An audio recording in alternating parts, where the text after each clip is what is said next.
We have been in the midst of a discussion as to the orientation of our day-to-day life towards the divine consciousness, divine reality. How to live in the midst of this workaday world, carry on the assignments that are come to us, asked or unasked, and still utilize every occasion, every little bit of our life towards the slow transmutation of human consciousness into the divine consciousness. How to move from our external desire ego stance to the studied and illumined poise of the soul. How to break beyond the walls of separativity erected by ego and find our unity, natural unity, not only with our human brethren, but with all orders of creation. We have discussed enough and seen that it is not imperative for us to renounce the world, withdraw from day-to-day activities, and retreat somewhere else, forsaking our responsibilities and seeking a personal salvation. One of the means towards this changing of the temper, the direction, and the goal of our lives is giving oneself to the divine. That is called sacrifice. I drew your attention to the fact that by usage, sacrifice has come to mean something painful, something which is not entirely welcome. There is an element of self-denial, and on that account, it is considered as a coercion of ourselves to give what we would very much like to keep for ourselves. But originally, the word sacrifice means a joyous self-giving, giving of what one is and what one has to something which is greater than one's ego. In this act of giving, there is a growth, a change of consciousness, a change of values, an extension of our being. In fact, sacrifice is a law of creation. The Gita, one of the important scriptures of spiritual wisdom, says that in the beginning, when the Lord created the gods and the men, He also created the institution of sacrifice and said, by sacrifice to each other, you grow yourselves. And sacrifice is the law. It is a symbol of the solidarity of the universe, that there is one life expressing itself in a million centers, And the growth of that life proceeds through mutual interaction, self-giving and response. The very beginning of this creation starts with a holocaust, a supreme sacrifice of the divine being, of his status of absolute existence, consciousness and bliss. His consciousness, his being descends, plunges here into the densities of matter. And it is only because of this descent that there arises the possibility of redemption. There was a time the occult traditions of all the religions assert that when the soul, the divine soul, which started to manifest in its moment of devolution, plunged into the nadir of descent and was about to forget itself completely, lose its link with its source, it sent a call, and the grace, the divine grace, responded instantly and shot down and made it possible for this divine soul to be awake, recover its remembrance, and start on its journey back. So it is this descent of God in the universe, originally as a holocaust, periodically in the form of special concentrations, emanations, self-projections, to help the rising soul of humanity, that redemption is possible. And sacrifice, this giving oneself, emphasizes at each moment to man that the ego is not alone. There are others living in this world, nor is my ego the chief entity in this world.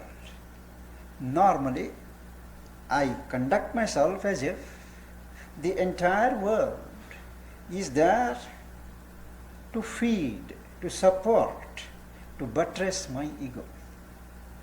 By the discipline of self-sacrifice, I learn that I am not alone, nor am I the chief person.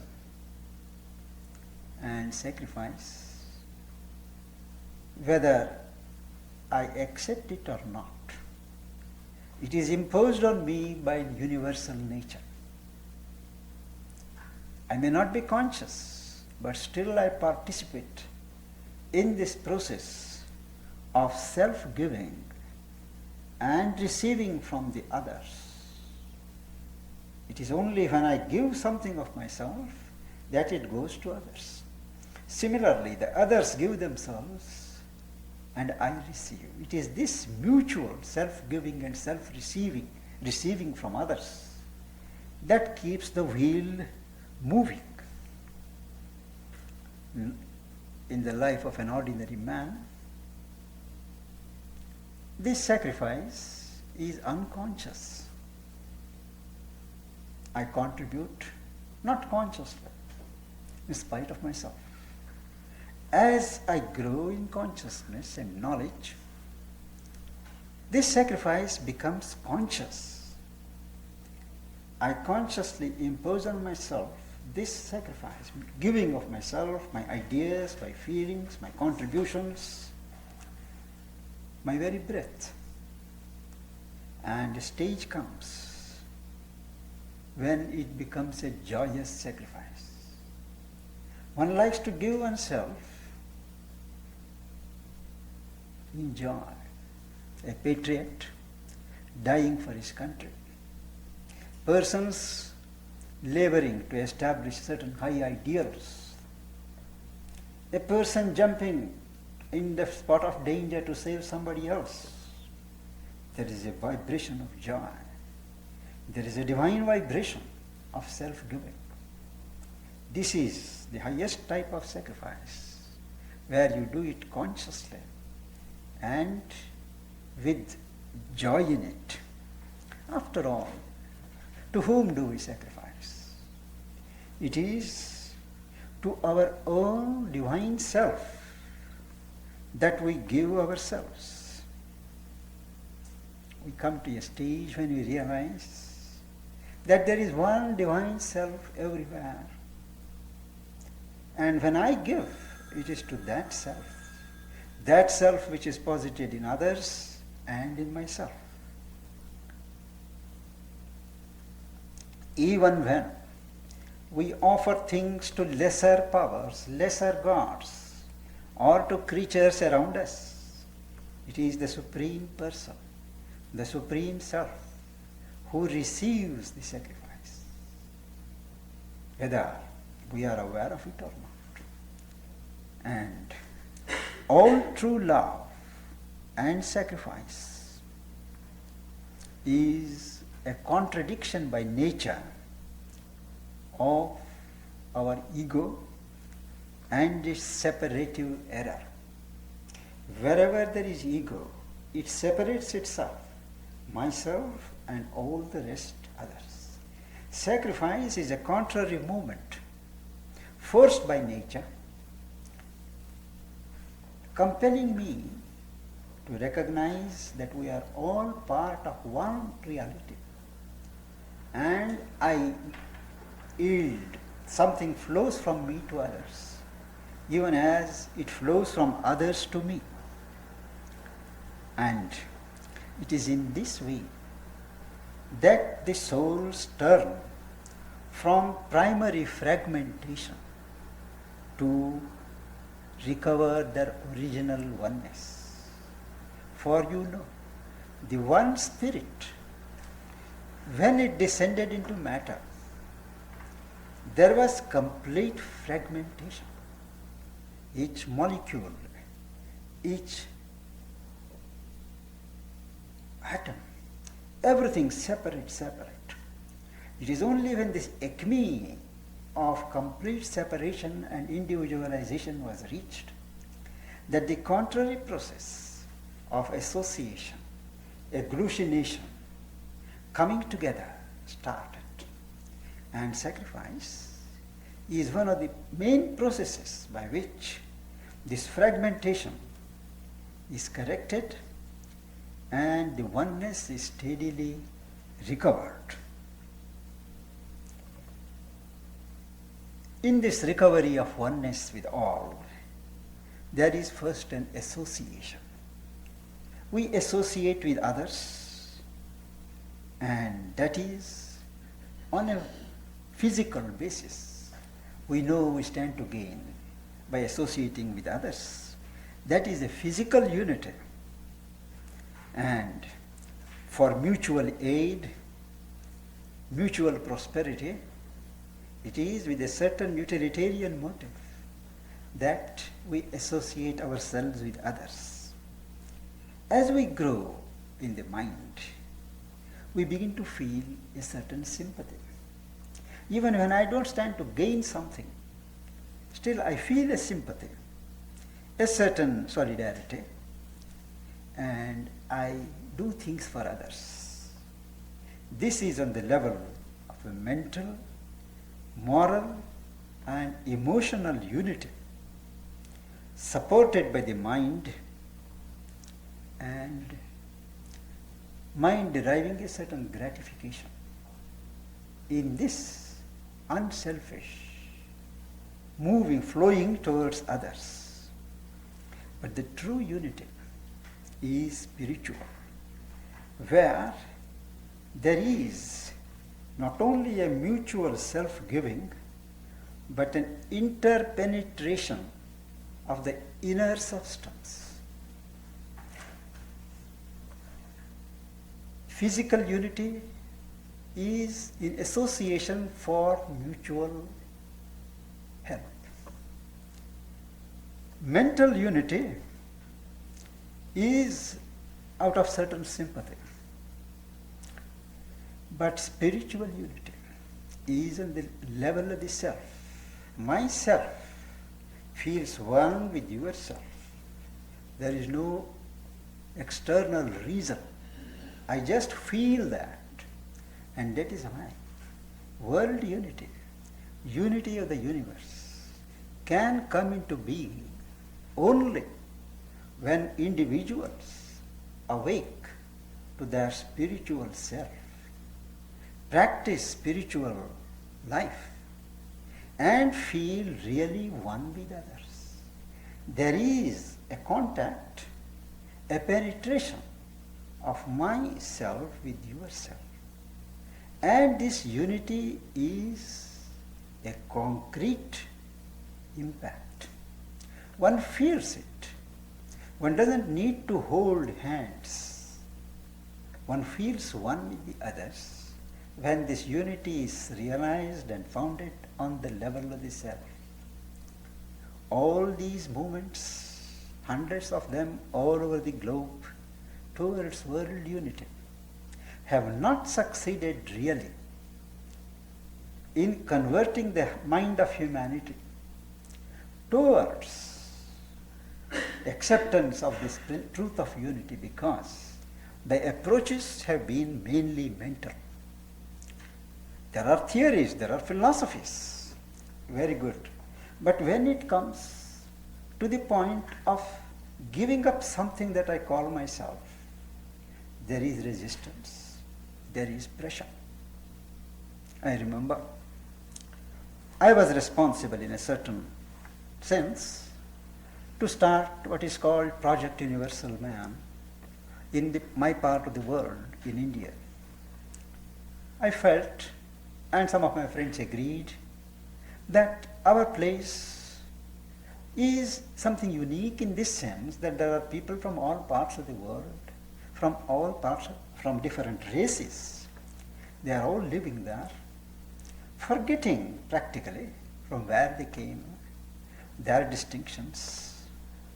And we thought an experiment could be made towards the development of a universal consciousness. And immediately when we announced that let us start Project Universal Man, where all people can join of whatever faith, whatever ideologies, and learn to think in a universal context. There are many areas where all of us can get together despite our differences in other areas.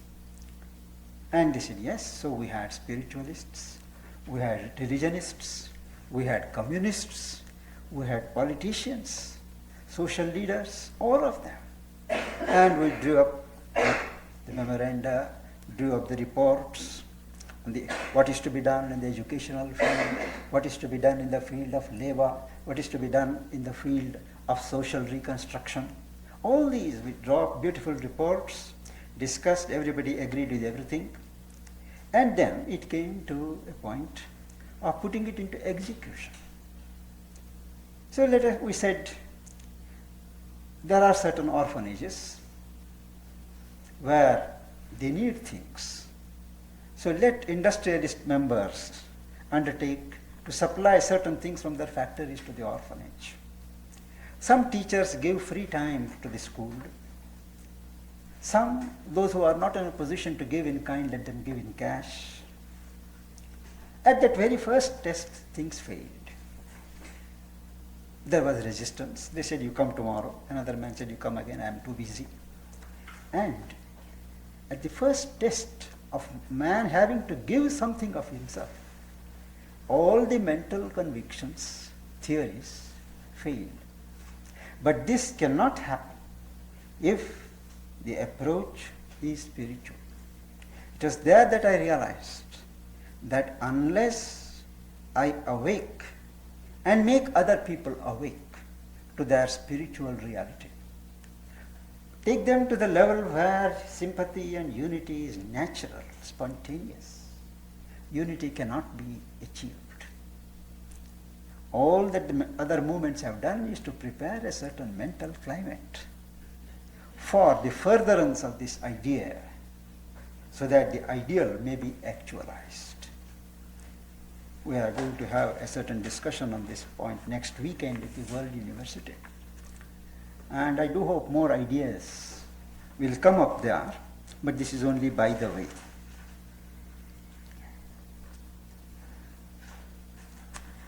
And the essence of this doctrine of sacrifice is that it aims at a spiritual union with the highest reality. There is an unreserved self-giving to the eternal.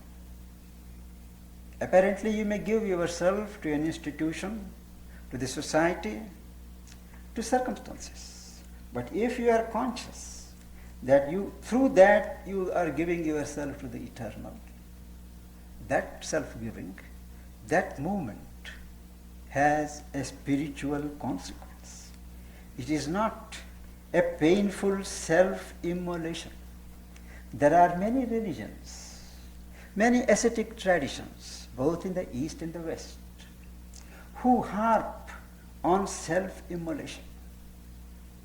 But self-immolation is highly unspiritual, because within each of us there is a Godhead that is slowly evolving. And to impose deliberate suffering by denial of food, denial of sleep, imposition of disciplines which are beyond the capacity of the body, it is a kind of torture.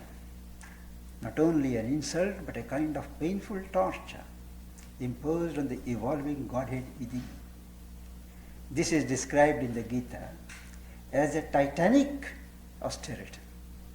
The Gita distinguishes between two types of austerities: divine austerities, which proceed through peace, joy, love, and titanic austerity, the demonic austerities, which are so imposing, inflicting pain, and denying the claims of one's own body, the life and mind. Certainly, they cannot lead to a divine consciousness.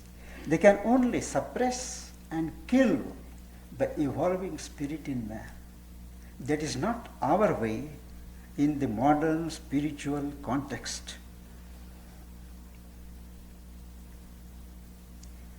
What is to be slain? What is to be held with force is the inner spiritual enemies in each one of us. There are these hidden elements. It is they which are to be slain. It is they which are to be subjected to a discipline, a severe discipline. They are desire, wrath, anger, and these movements which vitiate the breath of the soul, which darken our life and impose a certain depression, shadow on the ray of truth that is trying to shine in each person. Because the essence of self-giving is self-fulfillment, not self-denial. Self-denial on the surface, apparently. But the purpose is to fulfill the demand of the soul, to break the individual barriers, to forge a solidarity with the universe, and to arrive at unity with the transcendent reality. The merging of the incomplete ego may appear painful, but the compensation is greater. In giving up our fragmented existence, divided life, we open the doors for a more fulfilled, integrated, and enlarged life. And that is exactly what we are aiming at.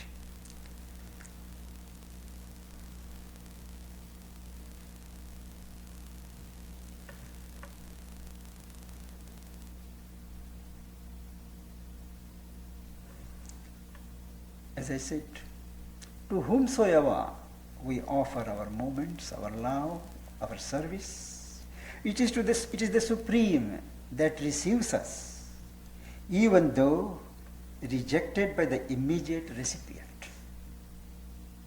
This is a very profound idea put by the Gita, that even when man or a god or a spirit refuses to accept what you give with love, it is accepted by the Supreme. It is not a thing done uselessly. Even when man accepts the banquet, man refuses to accept the banquet offered by us. It is the God who accepts it, whether man has the knowledge or not to accept it. So this idea constantly of the Supreme Presence everywhere becomes a second nature. We always remember everywhere, and this constant remembrance of the Divine, relating ourselves to Him through this moment, brings about a slow, steady conversion of our consciousness. And to the soul that wholly gives itself, God also gives Himself wholly. This is a law of spiritual existence, that one who gives to God, to him God gives Himself.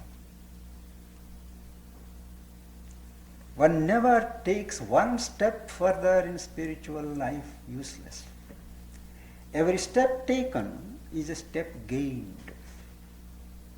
There is no such thing as a loss of effort in spiritual life as we have in material or mental life.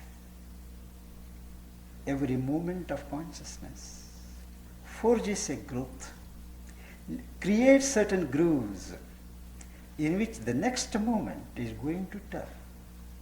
Nothing is ever lost. To turn the whole of our life into a conscious sacrifice, every moment and every moment of it is our objective. And when we gift anything to anyone, we should be always conscious that the gift is intended to the Divine Being who is present in all things. This forges different karma. It is not on a level of give and take with other human beings. Each transaction is aimed at the Supreme Being who is present in each person. By doing that, even if the person is not aware, we help him to awake to his own reality. Each time we approach a person and have dealings with him, if we are conscious that in him also there is God, that is the Divine Self, that has certain indirect effect on that person's evolution, apart from its training us to think and function in terms of perceiving and recognizing the Divine Presence everywhere. I said every moment. Even the most ordinary movement like eating, it is converted into a sacrament. We have a very healthy tradition in India. When the food is first brought, but before the food is brought, it is necessary that the persons who cook, for one who lives a spiritual life, that it is important that the persons who cook food for him are conscious of what they are doing. At that time they are not expected to allow unspiritual movements, thoughts, feelings to come into them.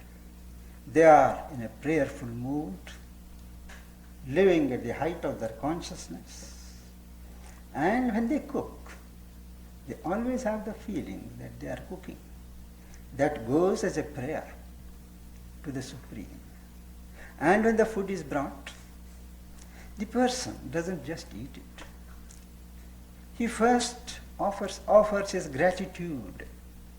He takes a few portions and offers 4 or 5 times to the elements that have made possible this food to grow in nature, to the gods, to those human beings who have made our existence possible, and to the universal fire, the universal being who receives through a million mouths what nature offers.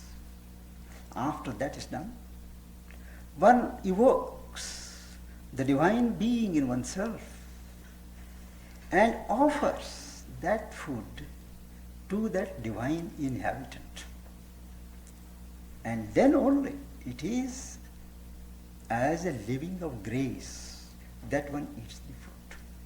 So eating, an ordinary operation like eating also, gets converted into a spiritual exercise.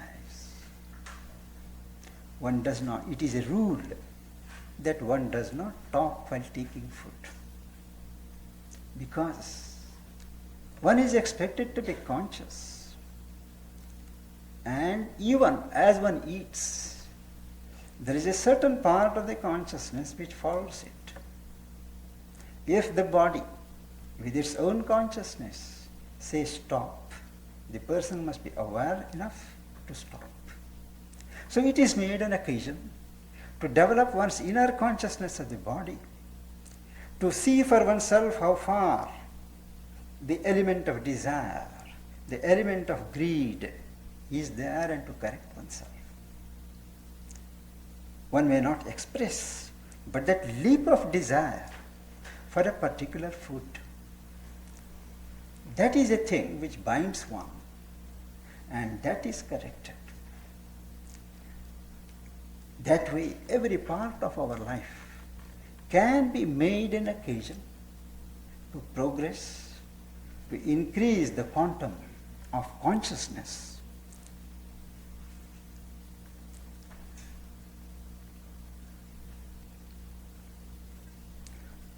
Our very inspiration, respiration, the very heartbeats are realized to be a living rhythm of a gigantic universal sacrifice that is in motion.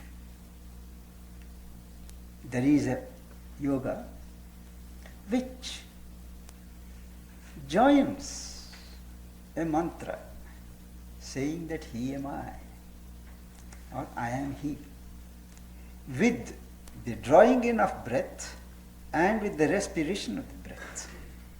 This is joined. After a while it becomes absolutely natural. So with each breath, one identifies oneself with the universal being. These are certain details in which this movement of man arriving at unity with God at different levels through every operation of life, they are invested with a new significance. In this context, nothing is insignificant. Nothing is too great. Everything is part of life. Everything is part of our life process. And each has to be attended to without neglecting. And this, when it is conscientiously pursued, it leads to three results.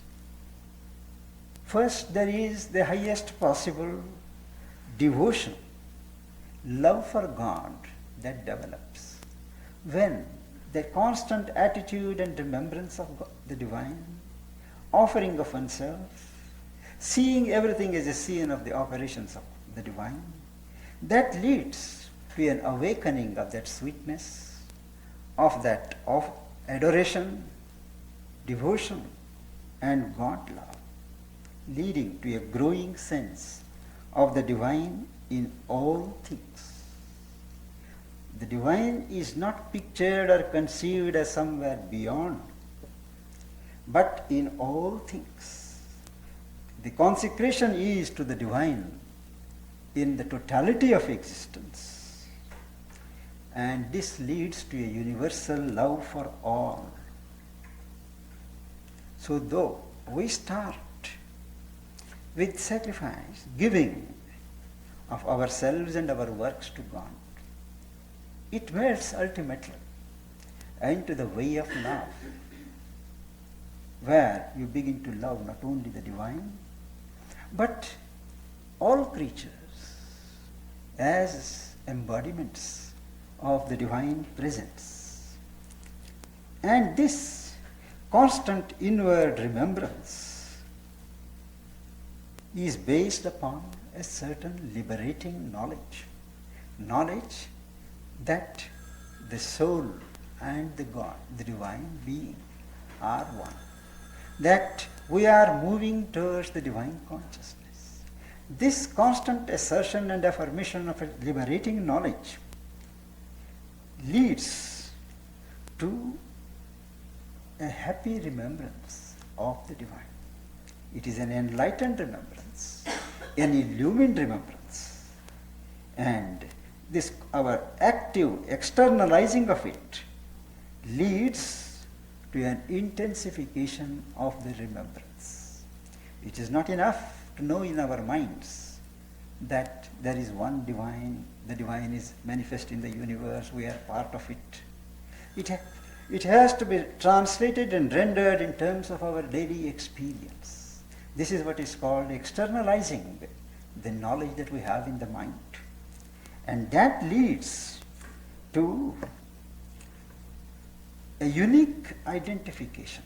You realize that all is one self. That the one divine is all, and all are in the divine. So you follow, there are three steps to perceive the divine in everything, to perceive the divine as everything, not only in everything, but as everything, and to recognize that all live in the divine. So there is a complete identification. He in them, they in him, and he as they. This leaves no loophole for any concept or notions of separativity to creep in. And a meditation on this truth becomes a self-dynamizing process which results in a constant vision and all-embracing consciousness. First there is the vision, not a mental theory, but one feels and sees. And this leads to an all-embracing consciousness. And every moment, one always refers things to the one truth. And one also perceives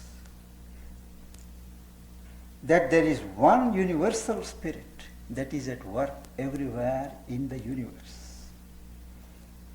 This leads to a constant living in the presence of the transcendent divine. If the divine were to be identified with nature, it would be pantheism. But the divine is not only in the universe, but also above the universe. He exceeds. Any number of universes don't exhaust his oceanic being. He creates and creates, and still he is above, unexhausted. The universe is only a fragment of his consciousness. And it is thus that this sacrifice in works leads to, culminates in the path of knowledge.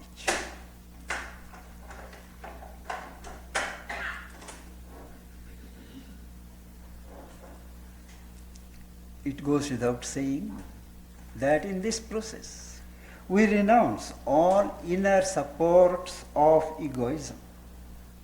We look upon work as service to the divine, not as labor. Without the spiritual element of giving to the divine, all work turns into labor.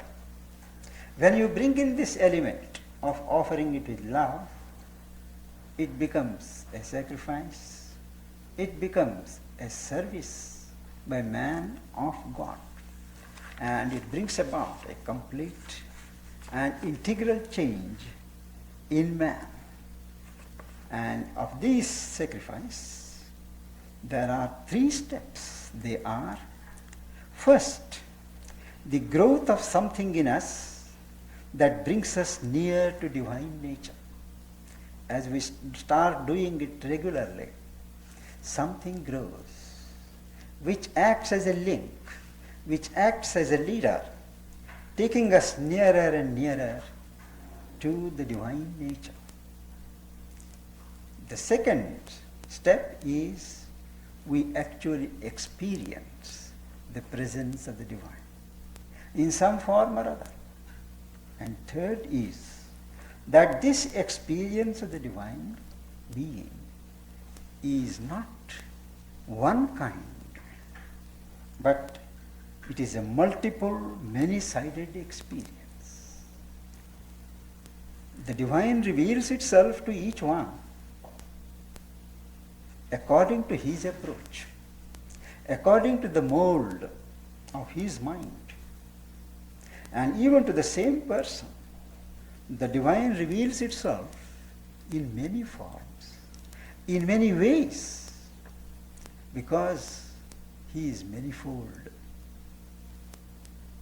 My experience cannot and does not and should not contradict your experience. Both the experiences should be true.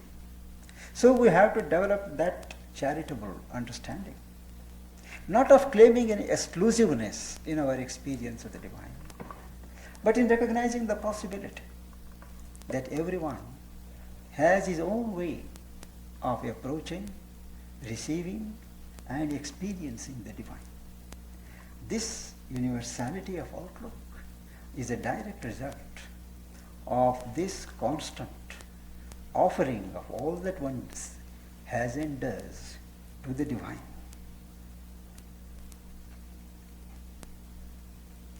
And this process depends upon the fundamental perception that we realize the divine in its essential self and truth.